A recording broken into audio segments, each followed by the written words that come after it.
So we provide you with 5 contacts, right? And then we show you how you're going to transfer your money. We give you a shipping company. What you are doing now is starting up your own business from us, which is like an hour. That 500 kwacha is worth like your food in Lusaka, because Lusaka is expensive. Oh, beautiful people. Hi guys, welcome back to my YouTube channel, The Black Wallet. That was a very good intro. I am back with another video, and today we are talking serious business. Today we will be talking about how you can start up a business, specifically import and business, everything you need to know about buying goods from China, having them imported into Zambia. Consider this like a beginner's startup. So if you're trying to consider doing that, then this video is for you to know at least a few things before you get started. So let's get into it. Number one is you have to define your business niche. What a business niche simply means is your business theme. Let's put it that way. Your business theme. Are you going baby clothes, machinery? Are you going hair? Are you going for food and supply? What is your niche? Your niche is simply what your business will be known for. If people should hear of the Black Wallet, they simply know it's something to do with finance. So my niche is financial legacy, financial wealth creation. So everything pertaining wealth creation is what I'll be doing. What do you want your business to be known for? Is it food?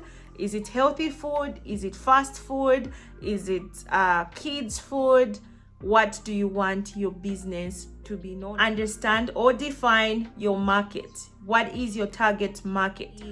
Who buys your products? Who pays for your services? Your market. So who are you targeting? What age range can they afford? So when it comes to who is your market target, you have to understand like the different classes. There's first class, second, middle, people who can afford your product. So if you're going high class, that means your target market are the corporate people, the high business people, because they have more money, so they can afford.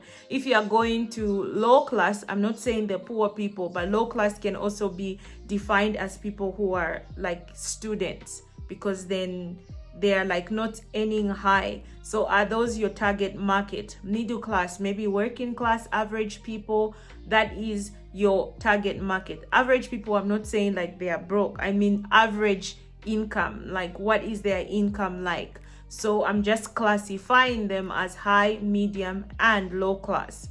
What is your target market? Your target market is simply who are buying your product. You have to have a plan for your business. What is your main goal from this business? How long do you see yourself working in that particular field? You have to understand that it's possible you also can start a business just to raise funds for another business. That I've done that before. So once you understand like your term, how long you want your business to be for, create a business plan for yourself. So a business plan, you have to have a name for your company. You have to have a name, so you have to brand it. A catchy name, for example, the Black Wallet, her body go, it's like, okay. And when it comes to name, you also have to understand like that your name doesn't really mean that's what you sell. Like Apple don't sell apples, you know what I mean? So your brand name can be catchy, short, and easy for people to remember. Your business plan, you're going to put into consideration your business, your target market, your niche, your branding. It's also important if you are also going to have like you're trying to run a business, you're starting up, you ensure that all your documentation is put in place, the PACRA, because you don't want to start a business and you have a good name and then somebody else already uses that name. So it's very important you check with PACRA, which is a registration firm for companies, so they can check if your name is already into existence, and also advise you what names you can use and what names you cannot use, because you don't want to use a name that can't be used and it's already out there selling out, and then you have to rebrand.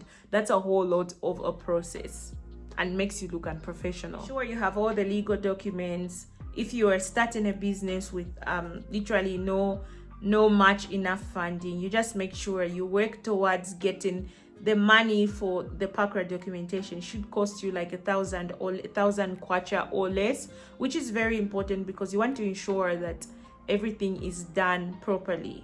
Then the last thing is you must have a financial plan. Nobody starts a journey without calculating the distance, without calculating what you can take up and what you cannot, how you are well prepared for the journey. Do you have enough food? Do you have enough supplies? The same with a business.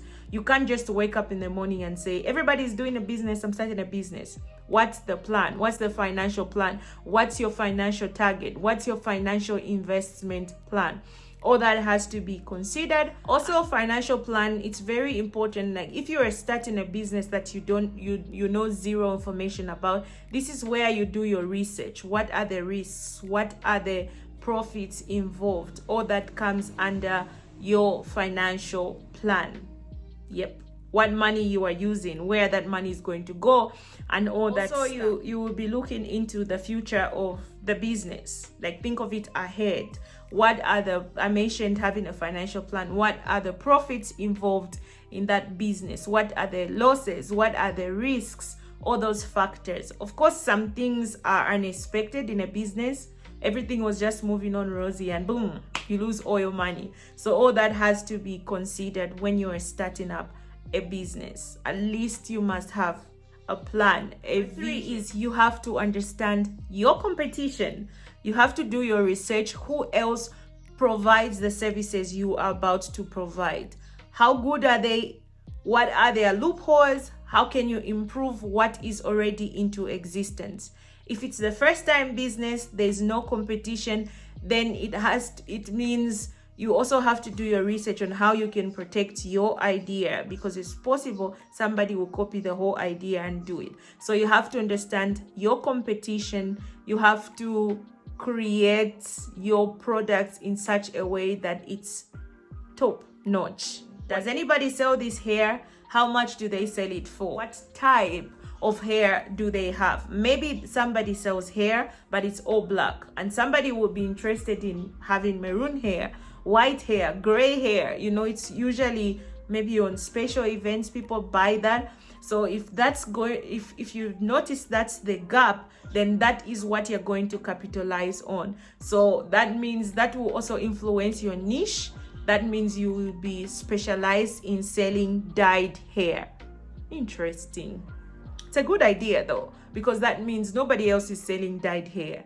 So you would be the first person to sell dyed hair. So once you check your competitors, now you set up a business plan. What's the name of my company going to be called? My target market, I have chosen. What documentation do I need, and what's my financial plan? Am I looking at this long term, short term, and how profitable is it going to be? What are the risks? You factor those things out before you even start the business. And something that you can learn from is, remember you are importing and exporting, so there could be like change of dollar rates and all that. How does that affect your business? All that comes to play in part when you are preparing for your business. So now you understand that if you are going to start an import business, majority of which is obviously most people get their stuff from China, and I'm familiar to the Chinese market, so that becomes pretty much very easy. So you still have to understand what you are doing. You're not just starting a business because everybody else is doing a business, everybody else is starting up, and that's like a way of making more profits, because you can sell something like a 25% profit, 10%, 15%, which is a good idea, but you have to know what you are doing. You're not just doing it because everybody is doing it. So I shared these ideas, so before you make that order, before you purchase for whatsoever products you want to do, you have an idea and already have factored in all these things. So I'm sharing this because I have a service under the Black Wallet where we provide consultation services. If you want to start up a business in China, basically you've done your research and you want to buy the product. So we come in place with providing consultation service, teaching you how you transact, that is transferring your money from Zambia to China. Our service fee is actually 500 kwacha. That is consultation for an hour. So what we are providing you is at least 5 contacts that you will need in China, 5 contacts of choice. If it's machinery, if it's hair, if it's clothing, if it's literally makeup, anything. So we provide you with 5 contacts, right? And then we show you how you're going to transfer your money. We give you a shipping company. So what you are doing now is starting up your own business from us, which is like an hour. That 500 kwacha is worth like your food in Lusaka, because Lusaka is expensive. Yeah, this video, so at least you have an understanding of how you are going to start up your business, the services that we'll provide to you. I will insert the poster right here so that if you want to sign up, learn how to buy things from China and have them imported into Zambia, we are available. So reach out to me at the Black Wallet and I'll leave the contact details as well. Email, everything that you need in the description box below, so that we help you get started with that business idea. Until my next video, thank you. I must say, I'm really enjoying this journey just to help people get started as well. I'm passionate about finance, and this means a lot to me. This means a lot because I want to see other people thrive as well. I want to see myself grow, and something very fun about me is I tend to grow better when I share. So I'll do my research before I share on a particular topic, and that makes me learn. So to me, YouTube is more like accountability, more like I am learning this, so might as well share it. And that's what I'm going to keep doing. So if you want to sign up for that session, it's literally online. You can do it from wherever, from the US, wherever, from Zambia, from Malawi, from Namibia. All you are doing is you're signing up, and then we'll have like an online meeting scheduled, all the contacts, how you're going to reach out to the sellers is done in that meeting. Basically, that's pretty much from me. Until next time, peace.